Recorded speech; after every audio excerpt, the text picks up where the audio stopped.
BMIR 94.5. What's going on? This is Knizzle and Bobzilla in the studio. Rockstar Librarian Sid Griss from Opulent Temple. And Mark Chang trying to make sure that our remote unit works so we can go out to the gate later and broadcast live. Mark Chang, you are a rock star of them all. Totally. You should see this backpack this guy built. He has this backpack that we broadcast remotely with. He built it. It's ridiculous. It's absolutely ridiculous. I want to say a couple things before we get back into this talk with Sid.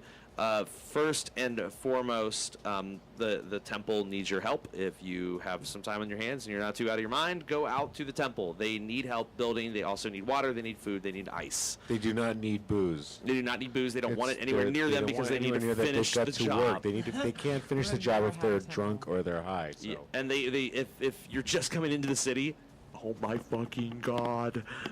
This thing outrageous. It is completely outrageous. And let me remind you, we have the ACLU in early. If you're in line at the gate, do not open that beer.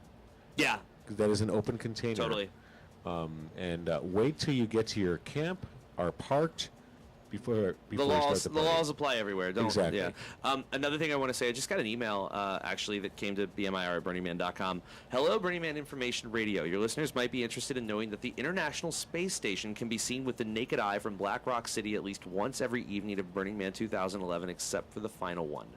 And I have details here if you want to know more about the details. Well, it is pretty cool. Nice. I'll forward you the email. email. It's moonless, so we're new moon, so we get a chance to see some of those amazing stars, and you can see that. Sometimes you can't see too far, though. Well, that's really just kind of a personal thing, depending on what you've ingested that evening. So, anyway, back to Sid. Yeah, thank you.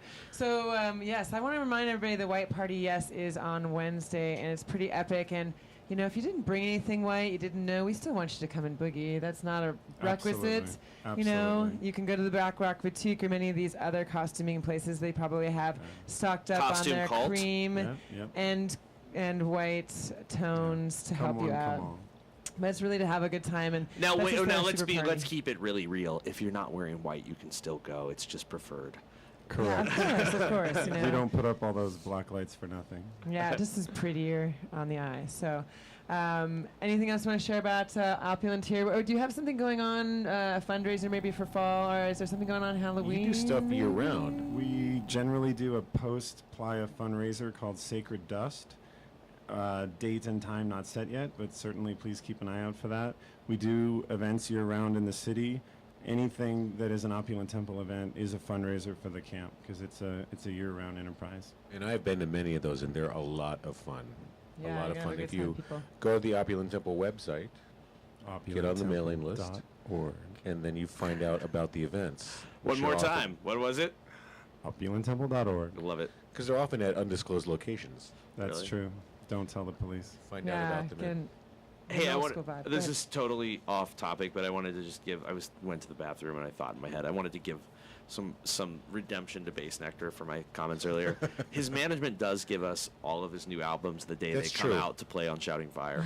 So and tells us to stream them as much as we want. A couple hours before they come out, we get an email. Here it is. Yeah, nice. And we play the whole things in their entirety. Anyway,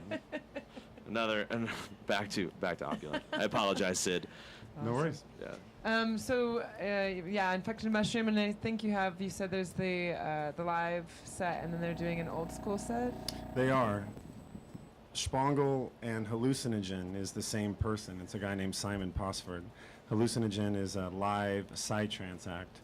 And to replace that, I thought Infected Mushroom doing a DJ set from their classical old school period would be a suitable replacement to Hallucinogen.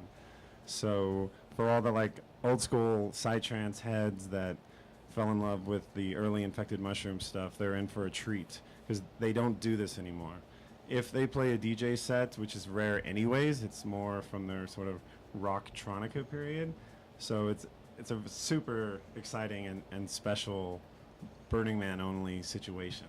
That even if you're not that into psytrance, and you're up and about, roll through because it's just going to be one of those really magical vibes. Right, excellent. And Opulent Temple is at what address again, Sid? We're at 10 and Birthday. So all those people who might be going to a previous address, take note that they have moved this year. Correct. I know that some people get excited about being in the same place, but I'm a big proponent of shaking things up a bit. Yes. And I know that 10 o'clock has got some pretty wicked stuff going down, so I can't wait to hang out at Opulent and the collaborations that I'm sure that arise from just being camped next to other folk over it's there. exciting. We were on the